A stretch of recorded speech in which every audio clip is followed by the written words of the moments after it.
the United States puts in the most money per person for health, but we still rank really far behind in chronic diseases, especially in maternal mortality. We're actually getting worse. So we are far behind other developed economies, like the UK, even France, for some of these chronic diseases like heart disease, cancer. Japan's doing better than us. So money isn't the problem here. I truly felt that we're missing prevention. Welcome to the Fire, Soul, and Grace podcast. I'm Dr. Kristi Tompkins, functional medicine practitioner and transformational coach. If you are looking to up-level your health in body, mind, and spirit, scale your business, improve your relationships, and create a life you love, you are in the right place. Every other week, we'll bring you a topic and feature incredible guests worldwide. Be inspired and feel empowered to live your life with greater joy, meaning, and purpose. I'm excited you're here. Let's get started. Hello and welcome to the Fire, Soul, and Grace podcast. I am Dr. Kristi Tompkins, and I am so excited for my guest today on today's podcast. I have with me Dr. Shreya Soni. She is a naturopathic doctor who is a colleague of mine, and she also happens to be in one of the coaching mastermind groups with me at this time. So we're going to dive in and learn a little bit more about who Dr. Soni is and what she specializes in and what she loves to do. And I hope you enjoy the show. So hello, Dr. Shreya, Dr. Soni, how are you? I'm doing well. Thanks so much for having me. I'm excited to chat more about hormones and women's health with you. Yeah, me too. So Dr. Soni specializes in women's health and hormones. I think a little bit about endometriosis. Absolutely. Yeah, that's the big one for me. Yeah, and I love talking about women's health and hormones. It's my niche as well, and something that I am very passionate about. So before we dive into women's health, I want to hear a little bit more about your background. So you're a naturopathic doctor. You got just a little bit more about your undergrad, what you studied, and what made you decide to become a naturopathic doctor. So I always enjoyed art. Interestingly enough, through high school, I won some awards for painting, and biology was also my expertise, always really easy for me. So when I was in undergrad, I heard about biomedical engineering and I jumped right in. I thought this is the perfect marriage of creativity with technology to solve health issues for people. And in our classes, often we were given just that prompt, what are some of the modern issues that Americans are dealing with their health and how can we solve it? So for example, if you look at the top killers, it is chronic disease. And the reality is that over 90% of chronic disease is actually preventable. But when we would approach this from a biomedical engineering perspective, we would spend some time brainstorming, and the way we'd rule out what is worth researching, it was based on what you could patent. And the reality is that preventative medicine, like herbs, like garlic, ginger, you can't really put a patent on that. And if you look at the stats, as a country, the United States puts in the most money per person for health, but we still rank really far behind in chronic diseases, especially in maternal mortality. We're actually getting worse. So we are far behind other developed economies, like the UK, even France, for some of these chronic diseases like heart disease, cancer.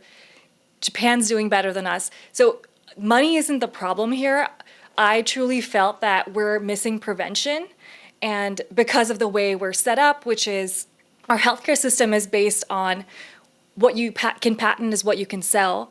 So there is this missing research body in preventative medicine, things like Chinese medicine, naturopathic medicine, herbal medicine.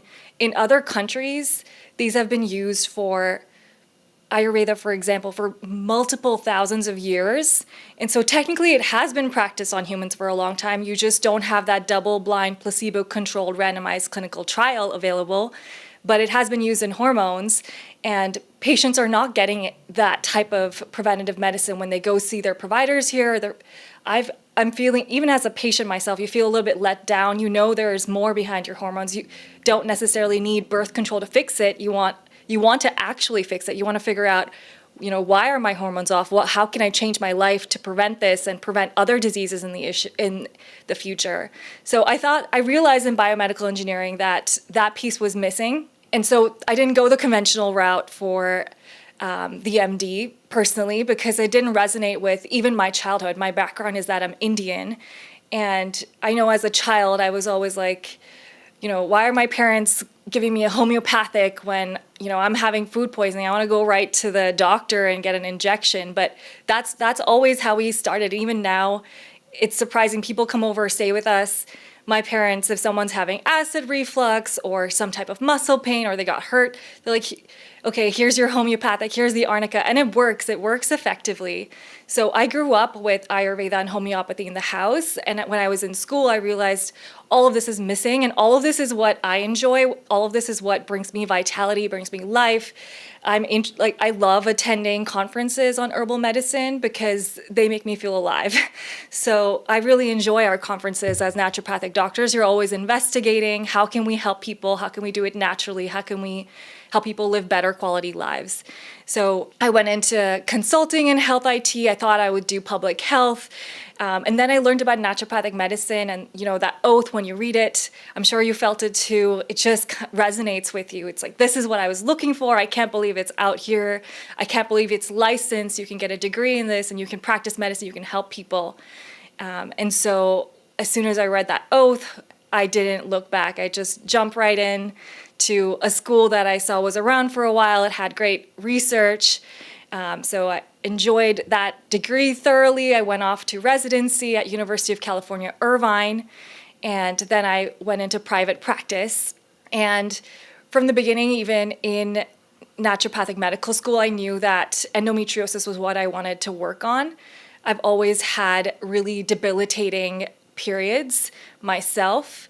Now I have that suspected endometriosis diagnosis. I do think it's a spectrum condition too, just like PCOS. I've also dealt with PCOS and acne, and really experienced hands-on how with naturopathic medicine, if you treat the cause, everything gets better. Versus as a teenager, my mother thought she was helping me when she took me to the dermatologist or PCP, and we tried rounds of antibiotics after rounds of antibiotics, and then I was offered birth control, and suddenly I was like, wait, I'd rather have the acne. I didn't realize that all the antibiotics were going to cause me chronic yeast infections. No one really prepped me for that. I didn't even know that the itchiness that I was having, it wasn't dry skin, it was yeast because it was antibiotics. So I was excited to find naturopathic medicine. I was excited to experience it as a patient. And now I love delivering it to other women. That's a beautiful story. Thank you for sharing all that. I definitely resonate with a lot of the kind of going your own career path, your own undergrad, going through your life, having your own maybe health struggles, maybe challenges with the way medicine or mainstream medicine is being carried out in this country and actually a lot of countries. But then kind of finding your way back to your roots. And I think you have a very unique background. Maybe to you it's not unique, but I grew up in California, and I didn't even hear about naturopathic medicine until probably 1 year before I applied to a different university than what you went to. But it homeopathy, herbal medicine, that wasn't even in my vocabulary growing up. And so I think you have that very, very special background of having parents from, obviously you're from India. Maybe you mentioned Ayurvedic medicine, homeopathy. My grandparents even did it better. I think it was ran even stronger back in the day. Yeah. So when I had my grandparents around, they were the expert in the family. My grandfather was an expert on if you have an ache or pain, what's the homeopathic medicine. My grandmother was using Ayurveda in her cooking. I think golden milk, for example, is pretty common. That's just turmeric with a lot of herbs and spices in it. And now you might use a plant-based milk. We were doing it at home for a really long time. Yeah, definitely. Yeah, I love that. I love that it's part of, again, coming back to your Chai roots. is part of our daily practice. Yeah, and now it's, Cardamom, oh my God, I cinnamon, love all that. And I cloves. love all that. I love the Indian flavors, and I use a lot of that in my own cooking in my life, just because I'm gravitated towards that as well. And one of the beauties of being in the United States now is I get to use the best of that cuisine and this cuisine. So every cuisine has its pros and cons. For Indian food, I would say the pro is that when you compare breakfast to breakfast, the Indian food has at least 20 different spices in it. And so that's a lot of antioxidants. But generally, it's very high in carbs. And so I might pair that Indian breakfast then with a protein shake or a smoothie or some eggs to add in some of the protein that I feel like is quite emphasized in the American diet. You marriage the both of them, and I think that's what it's all about. That's why you can get access to really great resources also here in the States, is because we can pull from so many different cultures. We have such a good, diverse population. Yeah, and ginger root just itself. I mean, some people don't care for it. I love ginger root, and I love adding it to a smoothie or to, like you mentioned, protein or sautéed vegetables, and and I know curry is actually a blend of different spices combined together, but very therapeutic, very warming too. Obviously, very flavorful, but also very therapeutic for the body. So I love that. And I think the more you do it at home, the better, honestly, because you can't expect it when you're going out to an Indian restaurant that you're going to get something healing or therapeutic. Right. I'm sorry. Right. A lot of bread, really, a lot of I look for it. potatoes. I haven't seen it. And I've been to like hundreds of Indian restaurants. Yeah. They'll introduce you to the foods, and then you might look up the recipe online and make a healthier version yourself. Yeah, I love Indian restaurants too, but it's very heavy and it's very, They'll use cream in it. yeah, Yes. that's what makes it taste good. But yeah, not always the healthiest. So you mentioned, Yeah, like the breads and things. Like you could easily substitute yeah. that Oh out yeah. for a more protein dense flour. Yeah, or even just a little bit of rice, maybe if you wanted to add just a little bit of that to your vegetables and protein. So you mentioned your niche is endometriosis, and you had your own personal experience with that. So, and also not just having gone through the symptoms of endometriosis, but also going down that conventional route of let's put you on birth control and let's put you on antibiotics for the potential acne breakouts, and realizing that yes, it might help you. It might actually help alleviate some of your symptoms. It might clear your skin. Yeah, it worked for 3 months, and then I Yeah, was back but at not the really doctor. getting to the root cause. And so you really got to experience kind of the traditional, not the traditional, the conventional mainstream approach. And then obviously having gone through the program at your naturopathic university, you now realize, okay, I have so many other tools, so many other resources, so many other therapies I can choose from to help heal your body. So how did that work for your body when you started to apply the principles of naturopathic medicine with your own health? Honestly, I don't think we ever stop with naturopathic medicine, but my body loved it. That's why when someone presents to me with a disease, I think a really important question is, when it's gone, will you still keep those healthy activities in your life that you started because of that disease? So I need to hear that even if we get rid of all of your pain with endometriosis, will you still be taking care of yourself? Will you still say no to people at restaurants and pick a healthier option for yourself? Make that time for acupuncture, whatever it was that helped you heal and helped you thrive. You need to keep the space for that. Yeah, I think naturopathic medicine gives us an opportunity to change our life to be more in line with even our long-term goals. I think that's what's really powerful about it. But it can be a wonderfully deep investigation. So I'll start with my own experience. The difference was when I went to a naturopathic doctor, I had a laundry list of tests ordered. I didn't understand why. And now I think about some of the questions I asked. They're so obvious, when I think about it after my training. But, she checked vitamin D. I was crazy deficient. And I'm like, hey, why are you giving me vitamin D? My problem is acne. Like, I don't need to take this supplement. And now I'm like, obviously I needed vitamin D. It regulates hormones. It's great for mood.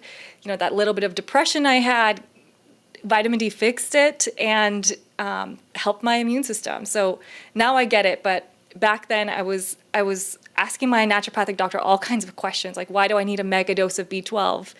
Well, because I'm not absorbing things well. Yeah, I get it. I get it now. But yeah, that's another beauty of naturopathic medicine, is that prevention aspect, that if you listen to that symptom that's come up, whether it's acne, painful periods, well, you have an opportunity to A, learn about yourself, B, create a lifestyle that's going to prevent other issues down the road. Yeah, and not just the condition you're coming in for, the condition that you're seeking treatment for, but it addresses so many other things as well. What are some of the, with specifically endometriosis, what are some of the top 3 risk factors or causes of endometriosis that you are seeing in your practice today? And what's the word I'm looking for? The common, do you see this on the rise? Do you feel like this is actually getting worse? So first question is, what are the top few causes of endometriosis, and do you feel like this is actually on the rise? All right. Very juicy questions. I did a presentation at the American Academy of Environmental Medicine on this topic itself, so it's fresh for me. So if you ask what's a risk factor, so if I have a patient in front of me and they present with certain symptoms, I'm going to say endometriosis is higher in the likelihood risk. Some of the most common risk factors that have the most research behind them. So if you're dealing with infertility, which means you didn't get pregnant after a year, if you have pain with sex, if you have painful periods, if you have a family member who's been diagnosed with endometriosis, then you're going to have a higher likelihood of having it. If you just have any type of pelvic pain, that ups the risk of it by about even 70%. And it is shocking how common it is nowadays. One of the trickiest things about it is there's also silent endometriosis, where perhaps you don't have any of these symptoms, but you were just trying to conceive for a full year and it didn't happen. And so now we're wondering, is it endometriosis, even though you don't have painful periods? And, it's people can have the shock of their life when they go in for imaging for a different reason and suddenly a lot of endometriosis is found. So the rates are 1 in 10 in the United States. It's probably much higher because the diagnosis requires a surgery so that someone can go in and see the lesions. We don't have a good blood test for it yet. And people are not going to opt for surgery just for the diagnosis. So people don't want to get in there and get that surgery, obviously. So it's probably much higher. I do think it's on the rise. Maybe it's just my specialty where I see it more, but it's shocking to me. And honestly, I blame the environmental toxins. So we talk about what's unique about the United States specifically. We don't have good standards when it comes to what you allow in food, what you allow people to put on their skin. Anything that goes on your skin, it goes right into your bloodstream without necessarily getting metabolized or detoxified by the liver first, so it can act like a hormone in your body. People blame estrogen in endometriosis, but estrogen is actually a beneficial hormone that has a lot of health benefits. You have to ask, why might estrogen be high? And I then get into infections because estrogen revs up your immune system. So we want to see, why is your immune system needing to get revved up? Do you need to be treating candida? Do you need to be treating mold? Is it Lyme? We have to look at those root infections and the cause aspect. So the question is it on the rise? I say absolutely it's on the rise. It's heartbreaking that it's on the rise. It's such a debilitating condition. And it is called a modern syndrome. In contrast, PCOS, Hippocrates wrote about it. So PCOS has been around generationally for a really long, thousands of years, probably because polycystic ovarian syndrome, or PCOS, if people haven't heard about it, it had advantages keeping it in the gene pool. Because women wouldn't get pregnant as often, but they would still get pregnant, and potentially having fewer kids led to better longevity. So there are guesses as to why PCOS has been around forever, but endometriosis is a modern syndrome. It was honestly just found in the 1800s to 1900s when a surgeon was operating and saw lesions bleeding.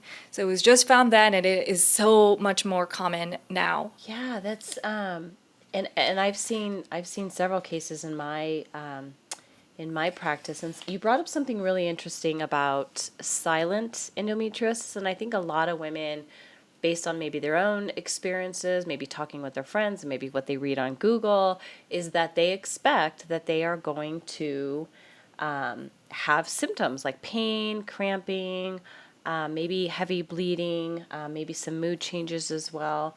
But I think there's a lot of symptoms that are, or a lot of conditions that are silent. Think about blood pressure, even PCOS. You can have PCOS, still have a regular period, not have acne breakouts, but you can still have PCOS. And I think it brings up such a good point that you can still have something without necessarily having the traditional things that you read about, or things that maybe is discussed in the textbooks. Yeah, and so I'd say then if you have the symptoms, working with someone who's, or even if you don't have the symptoms, digging deeper ends up being really important. So I know that I said there are no good blood tests.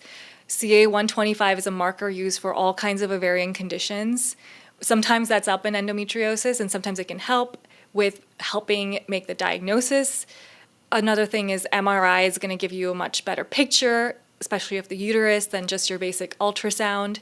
So you may need to dig a little deeper. And that often isn't covered by insurance. I mean, I know the ultrasound, CT scan, X-ray, but the MRI, sometimes it's a harder sell, which it Yeah, does come down to absolutely. money. It really does. I mean, people think, oh, I have health insurance, it should be covered, but when it comes to something that costs more money, takes more time, maybe isn't medically necessary, let's just put the female on birth control. Let's just do these types of things. Maybe let's take out her uterus, or take out the tissues, right? Like a laparoscopy, without Yeah, really addressing the root cause. And that it's a happens. short-term Band-Aid. So honestly, sometimes even after that laparoscopic surgery, maybe I've had patients go to the best surgeons, and I only recommend certain surgeons, but even despite that, they still end up with a painful period.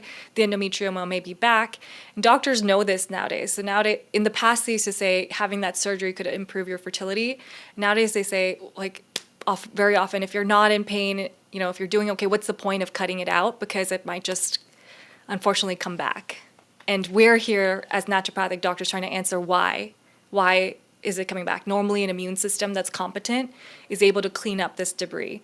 So, the most common theory for why endometriosis happens is the backflow of menstrual blood. That is not a complete picture because some people are born with it. They've seen infants with it. So Interesting. potentially it could have been environmental toxins while while the baby was in utero, excuse me. There's an interesting story of one family where the mother herself, she had no trouble getting pregnant, no signs of endometriosis. None of her sisters or, past family had endometriosis. She was given a drug, I believe it's called DES, to stop lactation. And so in every pregnancy where the baby was exposed to that DES, because then she went on to have about 9 other kids. All the other females ended up having endometriosis. So her first daughter, no endometriosis. Every female afterwards, endometriosis. Also, those females' kids, endometriosis. 3 generations they have seen affected because of use of this drug that's now banned. It's a synthetic type of estrogen in pregnancy. So sometimes you're born with it, sometimes it develops later. I do think environmental toxins and detoxification are really important to address. Yeah, you mentioned something interesting about the sometimes infants have this, and I wonder if it's also related to, of course, the mother is the home of this developing baby. I wonder if it's something to do with either the woman's diet, the woman's stress level, the woman's hormone levels. Obviously, when she's pregnant, we know that her hormone levels are extremely elevated, but it makes me wonder what's biologically, pathologically going on with her body that would cause her developing child to actually have this from birth, and then or be at greater risk for having this develop into full-blown endometriosis later in life. And we all have a different gene set. Some of us are more equipped to handle toxins than others. Some of us can go into a moldy space and be okay, and others, they're knocked out for months and months. So I would say genes play a role when we're talking about that family in general. Perhaps they had some mutations and detoxifying genes that made everybody much more sensitive to these environmental toxins that could be culprits. So absolutely diet, stress matters. And in diet, I would say, is your food quality in good shape? Or, is it potentially covered in pesticides? Is it coming from a soil that might have more arsenic in it? So having really good source of food. I love farmers markets because you get to talk to the farmer, get organic, and otherwise picking good quality food at grocery stores. I do think it has a big impact on health. Yeah, and you can eat, what's that saying? There's a saying about you can't over supplement a bad diet or something like that. Like it really does Yeah. start with, I mean, you could take all the herbs Yeah. and the homeopathy and do all the We're just things. patching it. Right, yeah, but you're still not addressing the bad diet, the inflammation. What kind of role does like pro-inflammatory foods play in endometriosis? They can be a reason for pain, absolutely. So there are studies saying that if you're dealing with menstrual pain, testing just gluten-free, dairy-free can be very helpful. Dairy has actually been okay in the research for endometriosis, but these are more international studies. And I do think if you live in the United States, it's worth doing a trial of getting dairy out and then potentially reintroducing with international hard cheeses or sheep's milk or goat's milk to see if you can really handle it. Because of what we've done to our food quality. Again, we allow hormones in our cows. So that same hormone that had been given to that mother was actually also allowed to be used in cows. And so it did get out into the milk supply. And you think you're done when it's banned, but no, it actually stays in our system. It's still in the soil there. So we see things that are banned continue to play an issue in health. Dioxins were banned because of this endometriosis risk that's directly associated, but you're still exposed to it because when people burn waste, they also get those toxins back in the air. So we're constantly dealing with it.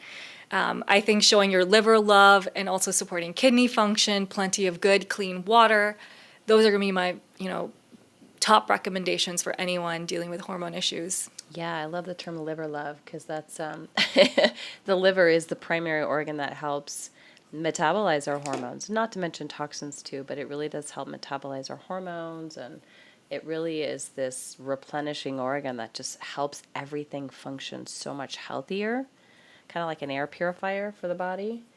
What type of or what degree of stress or what how do you see stress play a role in women's health in your practice from what you've seen? Chronic stress. To be honest, it's all about stress. I do see disease as an opportunity to build a new lifestyle for yourself, one with healthy boundaries where you can be comfortable saying no to things that you might feel pressured into otherwise. So that you can get to the root causes of chronic stress. But let's talk about endometriosis specifically. They have seen a higher risk of it if you have something called adverse childhood events. There's a questionnaire on that. It asks you about things like, were you in a home where a parent was an alcoholic, history of sexual abuse. That's going to increase your risk of endometriosis. On a practical day-to-day level for women, I will say your hormones are different across the month. There's a follicular phase that starts the first day you bleed, and then you head into ovulation, which is when you notice this clear discharge that's healthy, this clear vaginal discharge that's healthy, and then you're in the luteal phase where you want progesterone to be rising. And if you're not getting that progesterone rise, one of the causes of it not happening could be stress, because cortisol, our stress hormone that goes up when we are in the fight or flight, we're seeing a bear type of response. If you're dealing with too many demands, that cortisol can steal from progesterone, leading to estrogen dominance that phase. And too much estrogen, not enough progesterone, that can be a type of situation that allows for growth. So I do get worried when I run blood work for someone with endometriosis, and if they have high estrogen, not enough progesterone, that's alarming to me. It could be a state in which things are growing. Yeah, and you brought up an excellent point about stress. So yes, stress does affect ovulation. It affects that luteal phase. It affects that estrogen to progesterone balance, and stress can come from many different sources. And of course, we know stress affects every cell, every organ system in the body. What's interesting though is the you said adverse childhood experiences or ACEs. And I Yes. know that that can cause a higher risk for anxiety and depression and mood disorders. But what's interesting is you mentioned it's actually can be correlated with endometriosis. And it Yes, makes, which there's a high is risk. so fascinating to me, heartbreaking. But it also makes me wonder are the ACEs, do they increase the risk for, let's say, breast cancer or other types of female, let's say uterine cancer, other types of conditions maybe with the female reproductive hormonal system? My guess is yes. I mean, if there's a connection between endometriosis and that imbalance between too much inflammation, maybe excessive estrogen, not enough progesterone because of chronic stress. But what else can it be linked to as well? And if you're someone who has had these exposures, I hope you use this information as an opportunity. It's an opportunity to address why. Yeah. So how do you know if something that happened in the past is still affecting you today? So if something happened to you 2 years ago, 5 years ago, if you could still cry about it now, if it feels like it happened yesterday, to me that's a juicy opportunity to flag it, talk about it with someone. You know, bonus points for going to a therapist, but maybe you just do art, maybe you vent it out, get it out of your body, get it out of your system. So if something that happened in the past doesn't feel like it's in the past, it's not in the past, that's a red flag, that's a juicy opportunity to get to this long-term healing of chronic beliefs even that could be creating stress patterns in your body. Yeah, and the interesting thing about stress is that our body, a lot of us don't want to feel pain or stressed or some sort of discomfort or disease in our body, but sometimes the stress is inevitable, as we all know, just being a human on this planet, but the stress, sometimes we become addicted. We become addicted to that pattern, that fight or flight. Maybe not consciously we are aware of it, but sometimes we get addicted to that stress, especially if we had this as a child Absolutely. for whatever reason, whatever childhood experience or experiences we had. Sometimes our body just is like, oh, things are too peaceful, things are too relaxed, things are Yeah. too normal right now.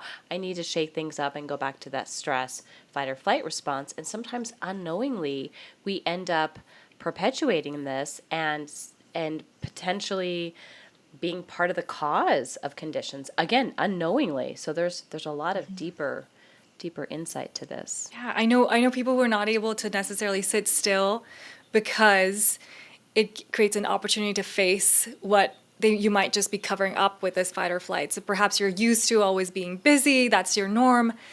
Because if you weren't busy, if you were potentially bored or had, nothing to do, then some of those things you haven't dealt with, they might start to rear their head, and you kind of get to cover it over by telling yourself this narrative that, I'm busy, so I'm important, I have to do these things. Yeah, so that can sometimes be an obstacle to getting better if you are not willing to look at what busy means to you, because this you could be in the same situation and not trigger fight or flight. Nowadays with heart rate variability, that's a common marker for stress. There are different breathing exercises, and people who really train themselves and become experts in this, they'll show that whether they are presenting in front of 100 people or relaxing at home, the heart rate variability stays the same. What I find stressful may not be stressful to you at all. So it's juicy to dig into what is causing you to feel like you're in a life or death situation. Nowadays, we're not fighting tigers or bears. Generally, people have access to food, water, some of the basic needs. So it's curious to see why people are still feeling like we're in the jungle, we're on fight or flight on a daily basis, and that's our norm sometimes in America. Perhaps it's a belief that your value is tied to work or your productivity. That's another, I think, cultural aspect, because in a lot of other cultures and societies, this is not true. It's healthy and normal to take breaks, vacations. You can be part of a family and let other people take care of you. Yeah, oh, that's a big one. Delegating and yeah, receiving, especially for women. Receiving, Men, yeah. I mean, men too. Obviously, sometimes we play different roles, but yeah, definitely being able to receive and let people help. You mentioned something about a little bit ago about art and painting, and I know that definitely. I think the key is finding the things that help alleviate the stress, the stressors in our life, whether it's I love to cook. I love to exercise. I mean, I know I like to walk outside. So certain things help calm me down. Music, of course. You mentioned painting, and I know that's listed on your website that you love painting. So tell us a little bit more about that. Yeah. So I always enjoyed painting, and I definitely have my own style of it. And that's what I encourage for everybody, honestly. You have to think about what you liked in childhood and try to carve out that time for it. It's going to be therapeutic. And so when it comes to art, I really recommend people use it as a tool for expression for themselves. Don't think about what it looks like or, what you're making. It's this is your vent to get out. Perhaps it's trauma feelings. Just express yourself, get things out of your body, get them out of your system. And so for me, I know when I'm in good shape when I can carve time out of my lifestyle for art. And I know I'm not in good shape where suddenly I've prioritized everything else to do other than what I know I love, which is art, as well as obviously naturopathic medicine and seeing patients. But I need art in my life to relax, vent out my thoughts, but also to tap into creativity. So much of our medicine is based in creativity. The things we were taught in school, I don't know what you experienced, but honestly, I don't apply any of it now. I've gone out and learned so much more. I'm still learning more. There's so much new research every day. And we're using a lot of creativity in each protocol for a patient. No patient's protocol is really the same. For the same condition, you're going to have completely different protocols based on that person, based on what lifestyle changes they're willing to make. Some people are willing to take 20 supplements a day. Other people are not. They would rather work on increasing sunshine, increasing movement, increasing water. Yeah, I think the key is definitely the individualized approach because some people, I mean, I am a terrible painter. If I if I had to paint Yeah. something, I mean it would be fun, but it wouldn't be something as therapeutic as it would be for you. So yeah, making sure that you are asking a lot of questions, which you and I typically do, and others in our profession. We spend more time. We ask more questions. We really try to not only get to the root cause of what's happening with that person, but also give them a personalized plan that can help their body heal, and not just supplements or, make sure you get rid of dairy for 30 days, but also just the things that help calm our mind. I love that creativity piece because when we're stressed, we can't be creative. We're too focused on the stressor at hand, but when we can relax in whatever capacity, that allows more creativity, more insight, more healing for the body, more growth and, personal development in whatever area of your life. So I think it's got some beauty there as well. And something I really liked in what you said is the power of the right question, asking the right question to a person. Yeah. That can sometimes lead to a transformation. Yeah. I've experienced that myself.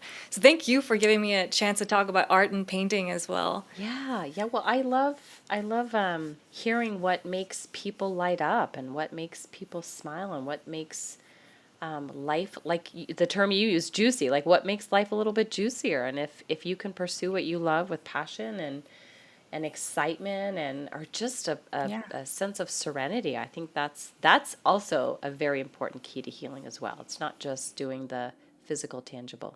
And because I'm in the visual arts, for me, that term juicy, it's like increasing the intensity of color around me. I'm a really visual person. So when I'm in that creative state, suddenly I'm appreciating, the flowers. And there's so many beautiful flowers here in San Jose this time of year.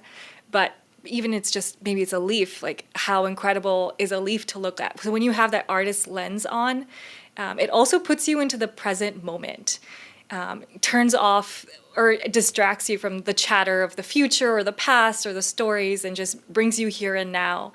Perhaps that's feeling the sunshine. What's the color of light on these plants? So that's another way art transforms my life is it changes the lens I use to view the world and it turns up the color intensity for me. I'm studying light and color a lot more. Yeah, and just, like you said, getting outside and just enjoying the beauty, especially this time of year. It's spring right now, so just enjoying that, the beauty of nature. I mean, it rained here recently, and I just took this beautiful picture on my iPhone using the portrait lens, and it showed this beautiful drop of water just on the tip of a leaf because it had just rained, but the rain had cleared, and it was just this gorgeous picture. And I didn't have any music on. I didn't have a podcast on. I just was just taking in the moment of the beauty of nature, and that in itself can be pretty profound and healing as well. I think that's what life's about. I think those beautiful, we call it juicy moments. That's what makes a life. When you go back and reflect on it, I hope those are the moments that are being remembered. So it has been such a joy talking with you. I love hearing all about what you love to treat, women's health, your personal passions, your journey. I want to thank you for joining me today. Where can people find you online? Thank you for asking that, and thank you for having me. I love chatting with you as well. So online on Instagram, I am the Endo Doc with the period between the and endo and docs. You know, if you don't have the periods in there, you'll find Okay. someone else, and that's not me. So the Endo Doc, and I call my clinic Wholendo because of my obsession with endometriosis. So it's WHOLENDO. So that's the .com. That's also the clinic website and clinic Instagram page, and that's all about holistic hormone care, holistic endometriosis care, which I really do think is missing. For endometriosis, often the options, especially covered by insurance, are surgery or medications to shut down ovulation. And there's a room for each of these. And there's even more room for that prevention aspect that I think people really need. Yeah, and you're definitely the go-to expert for endometriosis. So thank you again, Dr. Soni, and have a wonderful day. Thank you as well. Have a wonderful day yourself. The views and opinions expressed in this program are solely those of the host and the guest and are not intended to provide, nor are they a suitable substitute for professional care by a doctor, therapist, mental health professional, or other qualified medical professional. Thank you for listening to the Fire, Soul, and Grace podcast. Share this episode with someone in your life. Subscribe to this podcast so you can hear more valuable content on how to live your best life. Be sure to connect with us at firesoulandgracepodcast.com, and please join us in the next episode.